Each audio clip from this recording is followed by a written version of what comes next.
எனக்கு இந்த நாவல படிக்கும்போது, இது அவருடைய 40 ஆண்டு கால அனுபவத்தின் வெளிப்பாடு.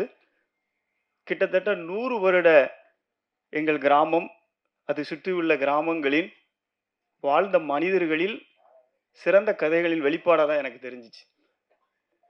இந்த அளவுக்கு அந்த கிராமங்களை உள்வாங்கிக்கிட்டு எழுதுறது கீரா, தோப்பில் முகமது மீரான் மாதிரி ஒரு இயல்பான நடைக்கு ரொம்ப ஆச்சரியம் அளிச்சது. எனக்கும் நண்பனுக்கும் உள்ள நட்பு, நாங்க 2 பேரும் நாங்க யாருன்னு மத்தவங்க யாருன்னு தெரியறதுக்கு முன்னாடியே ஆரம்பிச்சிருச்சு. ஏன்னா, எங்க அப்பாக்கள் 2 பேருமே கிளாஸ்மேட்டு. அவங்களுடைய நட்புனால, எங்களுடைய நட்பு சிறு வயதிலேயே தொடங்கிருச்சு.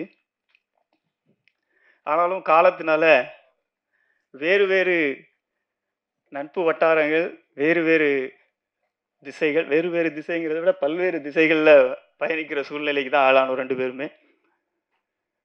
திரும்ப எங்களுடைய சந்திப்பு கிட்டத்தட்ட நடக்கும்போது 2 பேருமே 30கள கடந்திருந்தோம்.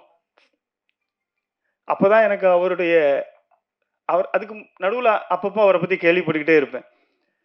ஜெகன் வந்து இப்போ ஒரு சில இடத்துல எனக்கு தெரிஞ்சு எங்க வீட்ல கூட ஏதோ பில்டிங் இதுல அப்போ வேலை செஞ்சுட்டு இருந்தேன்னு நினைக்கிறேன். ஸோ இந்த மாதிரி மட்டும் தான் நான் பார்த்துருக்கிறேன். அதுக்கப்புறம் அந்த எக்ஸ்போஷரே கிடையாது எனக்கு. திடீர்னு எழுத்தாளர் அப்படிங்கும்போது ஃபர்ஸ்ட் எனக்கு பயங்கரமான ஒரு அண்டர் எஸ்டிமேட் தான் வந்துச்சு. அது வரலன்னா தப்பு. யாருமே அண்டர் எஸ்டிமேட் பண்ணாத ஒரு வேலையை நம்ம எடுத்தோம்னாலே நம்ம சரியான வேலையை எடுக்கலை அப்படிங்கிறது நம்ம புரிஞ்சுக்கணும். ஸோ எனக்கு ஏன்னா அந்த ஒரு இதில் போறாரு, இது கரெக்டான இதா அப்படிங்கிற டவுட் வந்துச்சு. ஏன்னா எழுத்தாளர்கள் சில பேர் எனக்கு பழக்கம் உண்டு. எழுத்தாளர்கள், இயக்குனர்கள்லாம் வந்து மிக கடினமான வேலை. ஏன்னா அதில் வெற்றியை விட தோல்விகள் வந்து ரொம்ப ஜாஸ்தி. ஏதோ ஒரு எக்ஸாம் எழுதிட்டு நம்ம பாஸ் பண்ணோம், இல்லை டிகிரி முடிச்சு எம்பிபிஎஸ் ஆனோம், டாக்டர் ஆனோம் அப்படிங்கிற மாதிரிலாம் இல்லை. வாழ்க்கை பூரா படிச்சுக்கிட்டே இருக்கணும். ஒரு வெற்றிக்கு அப்புறமும் திரும்ப பதில் வெற்றிக்கு உழைச்சிக்கிட்டே இருக்கணும். சாதாரண எல்லா தரப்பு மக்களும் உங்களுடைய விமர்சனத்துக்கு ஆளாகிட்டே இருக்கணும். கடினமான மன வலிமையும் ஃபினான்ஷியல் ஹார்ட்ஷிப்பும் ஃபேஸ் பண்ணக்கூடிய ஒரு தொழில். இதுல இருக்கிற வலி அவர் இதுக்கு முன்னாடி பார்த்ததை விட ஜாஸ்தியான வலி உள்ள ஒரு தொழில். எப்படி வந்து ஒரு அப்பாவுக்கு ஒரு பையன் வெற்றி பார்க்கும்போது ஒரு சந்தோஷம் இருக்குமோ, அதே மாரி தான். ஏன்னா ஜெகன் வந்து அவனுடைய முயற்சி உங்க எல்லாருக்குமே தெரியும். சொல்ல தேவையில்ல. அவர் வந்து படிக்காம ஒரு 6வது வரைக்கும் தான் படிச்சிருப்பாரு. அதுக்கப்புறம் அவர் கஷ்டப்பட்டு வந்ததெல்லாம் உங்க எல்லாருக்குமே அந்த ஸ்டோரி தெரியும். அது சொன்னா நெறைய பேர் கண்ணீர் வந்துரும், விட்டுருங்க. அது வேணாம், இது நல்ல தருணம். ஆனா அத மீறி அவன் படிச்சு, அதுவும் தமிழ் இலக்கியத்த எடுத்து படிச்சு, அதுவும் அவனுடைய அறிவு பார்த்தீங்கன்னா, சாதா விஷயங்களே கிடையாது. அப்படிப்பட்டவரு என்னுடைய கடவுள் எப்படி ஒரு ஒரு பாக்கியத்த குடுத்தாருன்னு நான் நினைப்பேன்னா, என் மூலியமா அவர் முதல் பாடலாசிரியரா என்கிட்ட இருந்து தான் ஃபர்ஸ்ட் அது வராரு. அது ஒரு சந்தோஷம். அப்புறம் அசிஸ்டன்ட் டைரக்டரா என்னோட உதவியாளரா முதலா அதில வராரு. அது ஒரு சந்தோஷம். அடுத்து நடிகராவும் நான் தான் இன்ட்ரோ பண்ணேன்.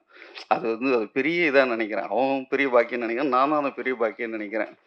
ஏன்னா, எனக்கும் ஜெகனுக்கும் ஒரு ஒரு சின்ன விஷயம் இருக்கு. என்னன்னா, ஜெகன்கிட்ட எல்லாருக்குமே தெரியும் ஒரு விஷயம். என்னன்னா, அந்த கிராட்டிட்யூட் அந்த நன்றி உணர்வுன்றது ஜெகன்கிட்ட அதிகப்படியா இருக்கும் எப்பவுமே.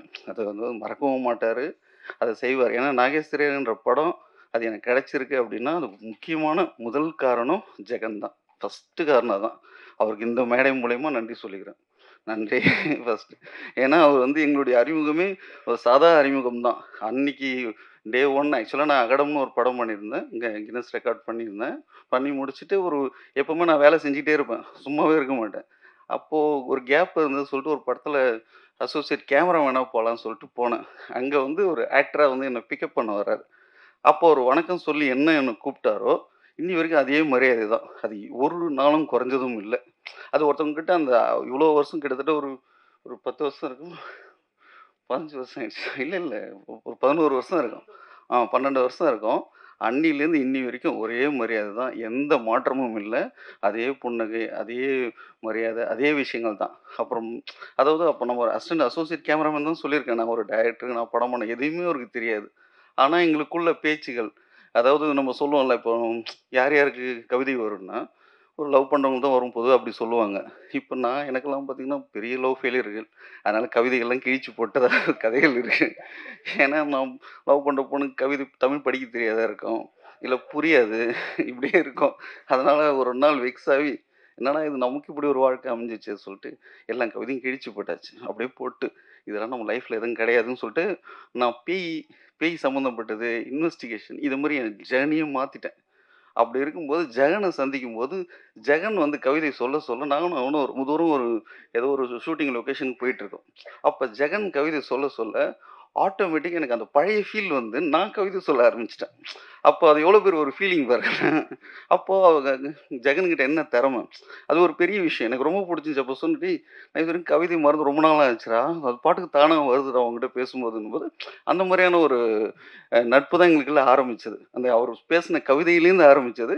அதுக்கப்புறம் ஜேர்னி நாகேஷ் திரையரங்கம் அப்படியே ஆரம்பிச்சது. இதில என்னன்னா, இன்னொருத்தருக்கும் நன்றி சொல்லிக்கிறேன். எங்களுடைய நண்பர். இவருடைய வெற்றிய பார்க்கணும்னு ஆசைப்பட்டதில முக்கியமான நண்பர் வந்து மிஸ்டர் கதிரவன் சார். அவரு இப்ப இல்ல அவரு. அவரு இத பார்த்திருந்தாருன்னா, எல்லார விட அவர் தான் பெரிய சந்தோஷப்பட்டிருப்பார். அவர் தான் இத எதிர்பார்த்தாரு. ஏன்னா, அந்த வெற்றிவேந்தன் முருகன் மந்திரம் சார் மென்ஷன் பண்ணியிருந்தாரு பாருங்க, வெற்றிவேந்தன். அதோட தலைமை ஆசிரியர் அவர் தான். அதில அவருக்கு அந்த ஒரு ஸ்பேஸ் குடுத்திருந்தார். எழுதாத கதைகள். அது வந்து அதுக்கு நான் ஃபேன். அது ஃபர்ஸ்ட்டு அது பிரிண்ட் ஆச்சுன்னா நான் தான் படிப்பேன். ஃபர்ஸ்ட்டு அத எடுத்து அந்த இத எடுத்து படிச்சுருவேன். அந்த கதைகள் வந்து அப்கிரேடேஷன் ஆகி, இப்போ ஈரம் காயாத கதைகளா வந்து நிக்குது. ஜெகனும் அங்கேருந்து ஒரு ஸ்டேஜ் மாறி, மாறி, மாறி பெரிய விஷயத்துக்குள்ள வந்திருக்காரு. ஏன்னா, இப்ப எல்லாருமே இந்த கதைகள பேசுறதுக்கு தான் வந்திருக்காங்க. ஏன்னா, எப்படியோ நான் சொல்லப்போற கதைகள அவங்க பேசிடுவாங்க. ஏன்னா, ஜெகன பத்தி எனக்கு நெறைய விஷயங்கள் தெரியும். இன்னும் ஜெகனோட விஷயத்த அத நான் பகிர்ந்துக்கிறது நல்லதுன்னு நெனைக்கிறேன். என்னன்னா, இப்போ ஆக்சுவலா இங்க இருக்க எல்லாருமே சினிமா சார்ந்தவங்க. சினிமா சார்ந்தவங்க, எழுத்து சார்ந்தவங்க. இவங்களுக்கு இருக்க பிரச்சனை என்னன்னா, பெர்சனல் லைஃப் எப்பவுமே கஷ்டமா இருக்கும். பெர்சனல் லைஃப் கஷ்டமா இருக்குன்னா எப்படின்னா, என்ன அடிக்கடி சொல்லுவேன் எங்க வீட்ட. நான் வந்து ஒரு நல்ல பையன், அதான் நல்ல புள்ளையா இல்ல, நல்ல அண்ணனா இல்ல, நல்ல தம்பியா இல்ல, ஒரு நல்ல சகோதரனா இல்ல, நல்ல நண்பனா இல்ல. ஏன்னா நான் எதையுமே கண்டுக்க மாட்டேன். நான் பாட்டுக்கு படம், படம், படம், படம் போயிட்டே இருப்பேன். ஆனா ஜெகன் மட்டும் தான். எனக்கு ஜெகன் அந்த விஷயத்துல பொறாமையா இருக்கும். அவன் நல்ல புள்ளையா, நல்ல பேரனா, நல்ல நல்ல நண்பனா, நல்ல ஒரு சித்தப்பாவா, நல்ல அது மாமாவா, எல்லா உறவையும், எல்லாரையும் அந்த வந்து எல்லாத்தையும் கட்டி அணைச்சு, அதுவும் இந்த பாதையில இந்த சினிமா உலகத்துல இருக்கிறதுன்றது பெரிய கஷ்டம். சினிமாவ பார்த்துட்டு, எழுத்தும் இது பண்ணிக்கிட்டு, அவன் படிச்சுக்கிட்டே இருப்பான். அவன் ஸ்டேட்டஸ பார்த்தீங்கன்னா தெரியும். படிச்சது மட்டும் இல்லாம, அவன் எந்த புத்தகம் படிச்சானோ, அந்த புத்தகத்தோட சாரம் என்ன? அந்த எழுத்தாளர் என்ன? அவர பத்தியான விஷயங்கள பகிர்வான். அது அது அது பெரிய மனசு வேணும். எல்லாரும் படிச்சோமா, போனோமான்னு போயிட்டே இருப்பாங்க.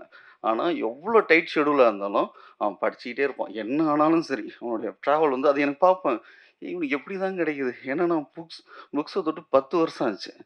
அந்த ஒரு டைரக்டர்ன்னு ஒரு இதுக்குள்ள வந்ததுக்கு அப்புறம், புத்தகம் படிக்கிறதே போயிடுச்சு எனக்கு. ஏன்னா எனக்கும் இருந்தது மூட்டை மூட்டையா புத்தகங்கள்.